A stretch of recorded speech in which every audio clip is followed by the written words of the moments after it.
Eh, Hai, kemarin ketemu di hutan, sekarang di sini ya. iya, kita ketemu di hutan, sekarang ketemu lagi di sini.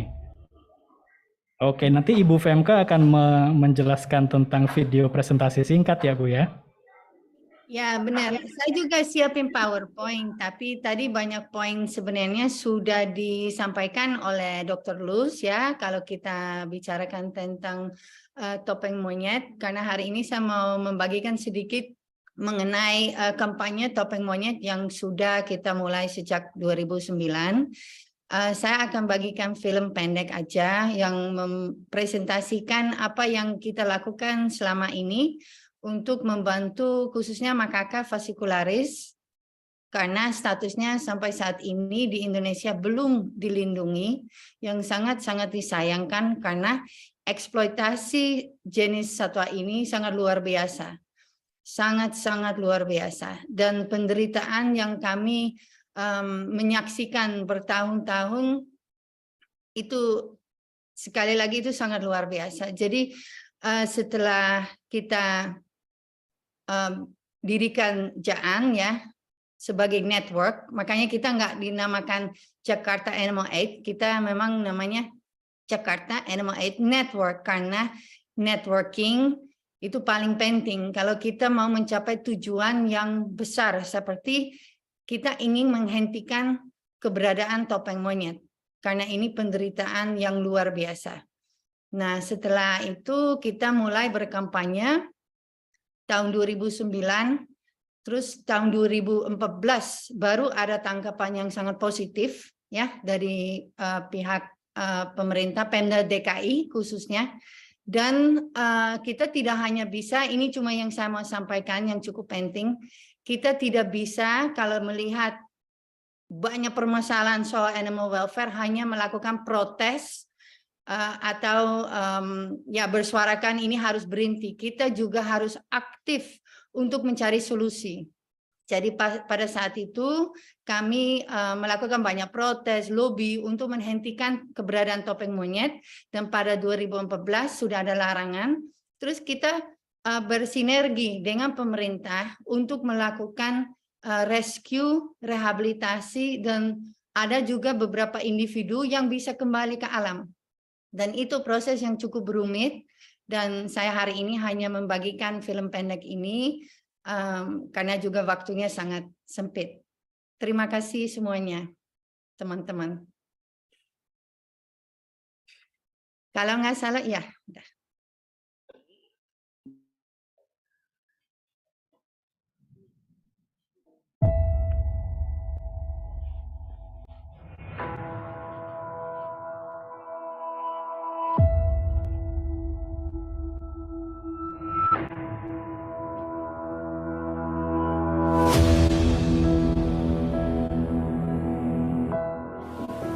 Kami sudah tiba di pantai ya, kita sudah mengantarkan satwa cukup lama perjalanannya.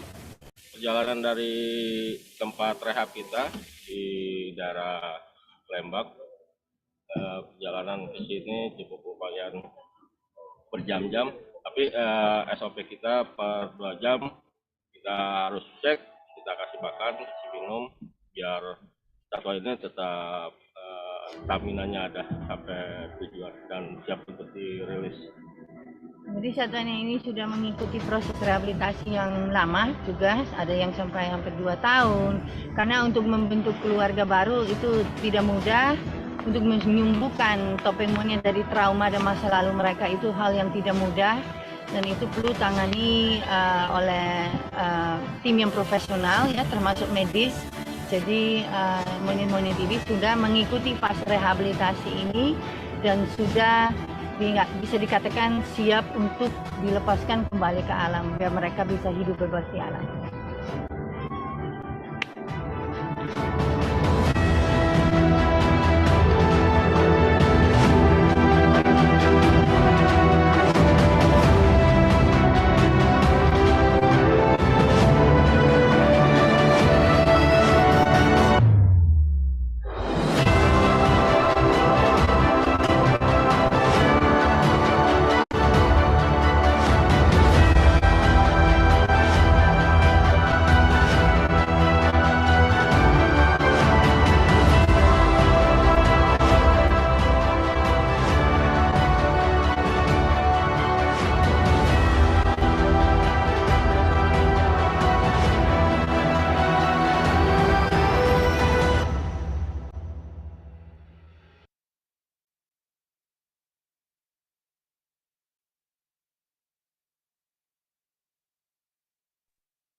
Oke, semuanya. Para hadirin, berhubung waktu dari narasumber juga mungkin tidak banyak, kita agak modif sedikit ya. Jadi kita akan mulai diskusi khusus untuk presentasinya Ibu VMK, jadi bisa dimulai. Dan seperti yang tadi sudah dikatakan, yang menyimak dan memberikan pertanyaan terbaik akan dicatat dan dapat menang hadiah door prize. Jadi boleh silahkan baik yang di lokasi maupun online untuk memberikan pertanyaan. Ada yang mau mulai mungkin?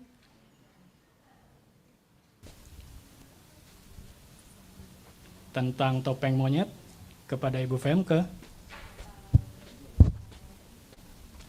Dari online saya melihat, mungkin panitia bisa coba di open mic.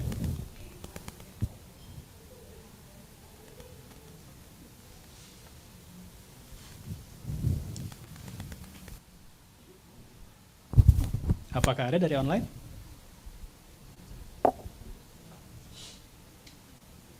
Oke, dari lokasi ada satu. Boleh panitia di belakang?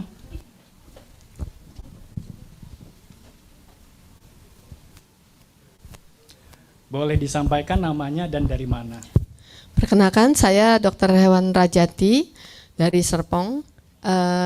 Ibu Femke, saya mau tanya, itu topeng monyet ini kan mereka sudah bertahun mungkin ikut dengan masternya, ya, dengan kondisi yang begitu dekat dengan orang, ya, meskipun kita tahu perlakuannya mungkin tidak mengikuti animal welfare lah, gitu ya. Nah, pada saat sudah direhabilitasi, kemudian kita dicoba untuk menghilangkan traumanya dan sebagainya, dia mulai dilepas di alam. Berapa lama pada saat kita lepas di alam, kita melihat mengamati gitu ya kondisi adaptasinya mereka, karena seperti kita ketahui para makaka ini kalau di alam mereka punya kumpulan, ya, dan biasanya begitu ada yang baru masuk itu pasti akan dianggap sebagai tamu asing, dan karena mereka juga punya teritori dan dominansi, jadi biasanya mereka menolak yang baru-baru ini, gitu ya. Apakah ada kondisi dari rehabilitasi sesudah dari para master topeng monyet ini, itu step-step apa yang dilakukan sampai dinyatakan mereka ini bisa diterima oleh kawanan mereka di alam, seperti itu kira-kira, ya. Terima kasih. Terima kasih. Itu pertanyaan yang sangat bagus sekali dan sangat penting untuk kita bahas. Karena proses rehabilitasi topeng monyet memang memakan waktu cukup lama sekali. Sayang sekali kita sering dengar ya, ada orang yang bilang saya cinta hewan, saya beli monyet di pasar, atau saya pelihara, habis itu saya bawa dia kembali ke alam. Itu salah, jelas salah, karena seperti dokter tadi jelaskan, mereka pasti akan dibunuh oleh kawan-kawannya di alam. Mereka dilepas begitu saja, mereka bingung mau cari makan di mana, mereka tidak tahu lokasinya di sana, hutannya di sana. Dan jika ada sudah populasi yang alami di sana, jelas tidak akan menerima monyet-monyet barunya. Yang kami lakukan adalah proses yang cukup panjang. Setelah karantina, ya, yang di mana kita lakukan pemeriksaan penyakit dan di mana mereka berada di kandang isolasi, kita memiliki fasilitas khusus. Dan itu sangat penting kita sampaikan. Sebenarnya ada di presentasi saya, tapi saya nggak bisa share screen. Tapi ya mungkin dari sisi waktunya juga kurang lama, jadi kurang bisa saya sedetail itu jelasin. Tetapi pada intinya semua monyet yang masuk setelah karantina masuk ke fase sosialisasi. Ini paling penting untuk dijadikan satu kelompok atau keluarga baru.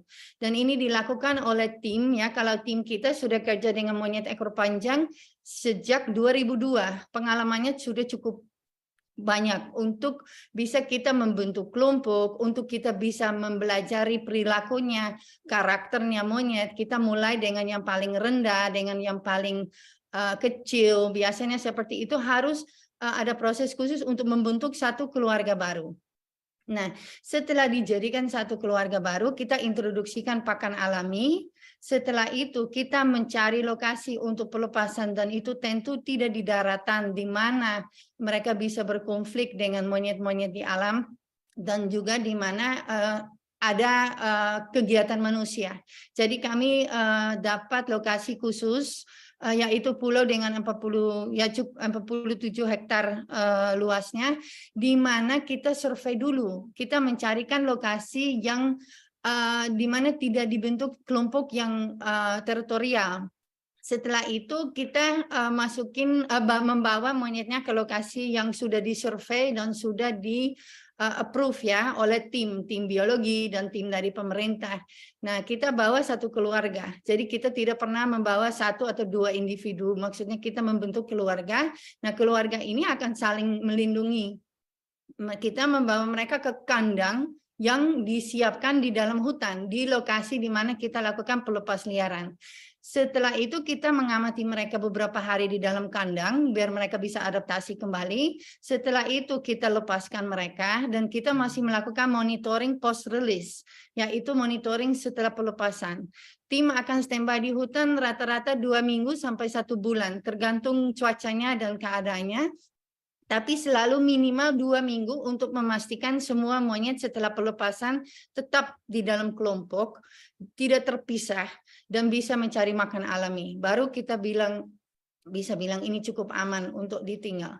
Dan yang saya mau sampaikan juga, dari semua monyet yang kita rescue, ya itu ada dari pemilik pribadi, itu ada dari topeng monyet, juga kita rescue banyak satwa liar lainnya seperti owa atau orang hutan pun, tetapi yang saya lihat dan semua tim yang melakukan rescue topeng monyet bisa pasti setuju, topeng monyet punya trauma yang paling besar, luar biasa. Kekejaman yang terjadi dengan mereka itu luar biasa dan mereka benci manusia. Beda dengan yang pet. Kalau yang pet itu kebanyakan masih biasa dengan orang, dikasih makan tiap hari dengan cara yang mungkin lebih baik. Tapi yang kita lihat dengan topeng monyet, mereka jadi benci manusia, senang sekali ketemu kawannya, dan senang untuk dibentuk kelompok baru. Jadi prosesnya ini sangat membantu mereka dari sisi mental dan juga fisiknya ya. Ya, kira-kira begitu.